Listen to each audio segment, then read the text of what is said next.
If you do not know when you acquired the weapon, check the Date Unknown box. After you've entered the information, read the affirmation statement. If you agree with the affirmation statement, check the box and then click Save. If you do not check the box, you will not be able to proceed. It's a tutorial that Illinois State Police have on their website for the gun and magazine ban registry. You do not have to register magazines. I've had several people ask me about that, and State Police have said clearly on their website that you do not have to register magazines over certain capacities. But this is all part of the guns that are being banned and the magazines that are being banned and the requirement that you register them by January 1st. Today's the public hearing about this. We got 3 that are going to be happening today in Springfield. I encourage you to go check out thecentersquare.com/Illinois. Again, thecentersquare.com/Illinois, where you'll be able to watch live. We're going to have that unfiltered for people to be able to check out. And Blue Room Stream opening that up. So if you get to thecentersquare.com/Illinois, you'll be able to watch live. Today's starts at 9:30 out of Springfield. It's Committee Room 1, D1 on the floor of the Stratton building, and it's a pretty small building actually. Pretty small committee room, rather. It's 5-6 stories tall, but the committee room that it's in, check this out. There's only about a couple of dozen seats. I think you could probably fit 100 people in there if they're standing room only, maybe comfortably. They got the areas for all of the dignitaries to take questions, and then you've got the media who could sit up here. That's probably where I'll be. But then you've got where the public can hang out, and a table for those who want to provide testimony. So that's happening today, 9:30 in Springfield. Tomorrow it'll be up in Chicago, where we'll also have a live stream available at thecentersquare.com/Illinois. So you can watch along live Friday morning in Chicago at 9:30.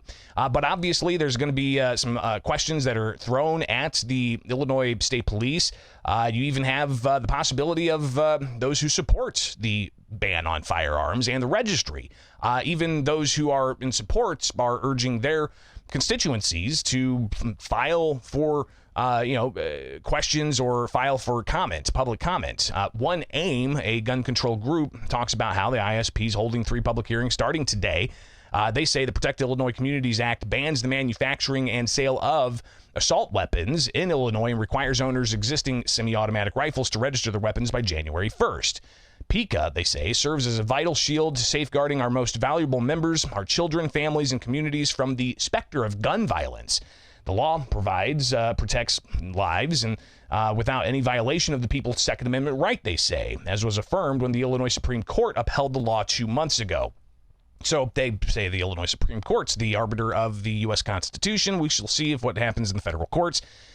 One AIM goes on to say, for us to finish the job on this life-saving action, we need to make our voices heard and make sure the gun industry and their lobby doesn't drown us out. So one AIM, gun control group, encouraging its members to urge strongly to make public comment by November 20th.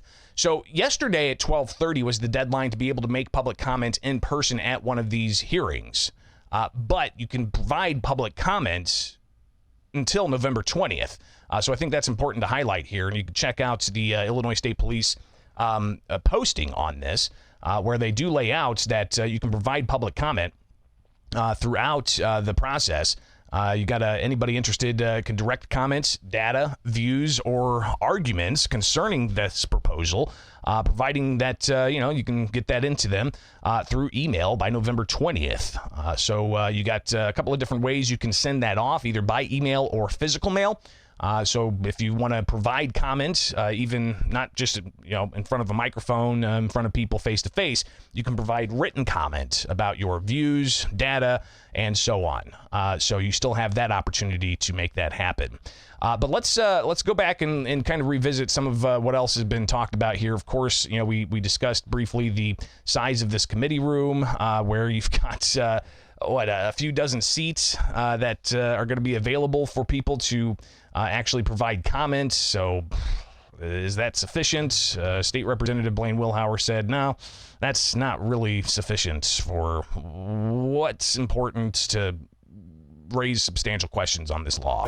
No, I don't think it's appropriate to do that in a small committee room. I think they're going to find pretty quick that there's a lot of people that are very anxious for some answers and just some accountability, somebody to actually talk to about, how they're going to do this. Is this the right thing to do? So, yeah, having it in a committee room in the Stratton, I think they're going to find that they're going to get pretty squeezed in there pretty quick. So I think the more light, the more transparency that we get on this issue and any other issue is definitely a good thing and appropriate. Illinois State Police Director Brendan Kelly, when I asked him earlier this week about this particular hearing and also the response to about 0.1% who've actually registered firearms. Here's the director of Illinois State Police. So the hearings are established by law and by request of JCAR when we do the administrative rulemaking process to provide input. We'll see who shows up, and we'll see what the public feedback they wish to provide about that administrative rule process. In terms of how that the pickup process has worked and the registration, it's been slow but steady, and I have no predictions one way or the other about the pace of that. And we'll just see how the process continues to work, and we'll share the data as we continue on a daily basis to do so. So the argument coming from one side is that the Protect Illinois Communities Act is to protect Illinois communities. You heard that from one AIM Illinois, a gun control group, and I'm sure other similar gun control groups would say the same. But others pointing to continued violence that happens, and crime that's happening on the streets of Chicago, and mass shootings even, using a .38, which people question how in the world was they able to shoot 15 people with a .38 in a short span of time. So you've got questions there, and that's the case out of Chicago we talked about yesterday. But still, people pointing to how this doesn't seem to be making the streets safer. Here's State Representative Ryan Spain from last week. I don't know if it's fair to assume that every FOID card owner also has a semi-automatic firearm, but I do know that there's a lot of frustration, a lot of questions about this topic. I hope we can provide further clarification.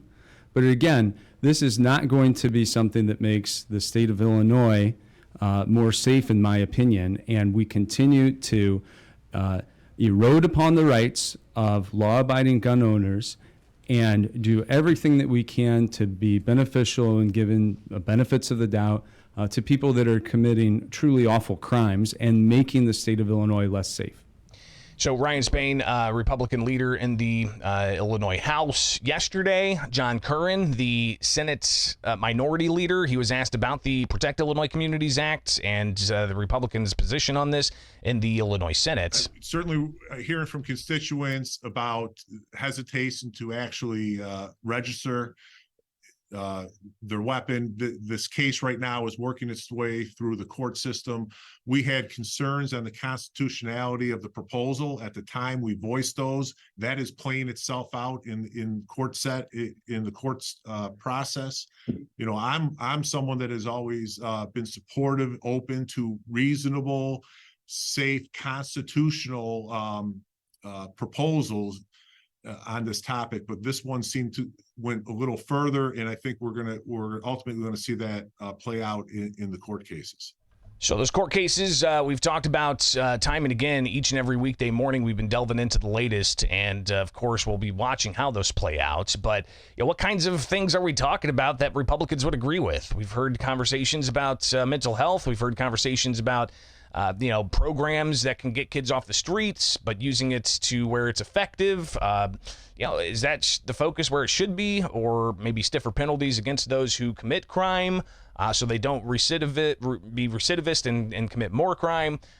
Regardless, it seems that I guess the answer has been to protect Illinois communities with this Protect Illinois Communities Act. You're going to hear a lot about it with the hearing today. Again, check out thecentersquare.com/Illinois. Later on this morning, today, Thursday, we'll have that live, and it'll be posted, so if you don't make it live, you can come back and watch it. Again, thecentersquare.com/Illinois. Also, Friday morning, they've got a hearing. We'll have that live as well. That's going to be up in Chicago, so be sure to check those out.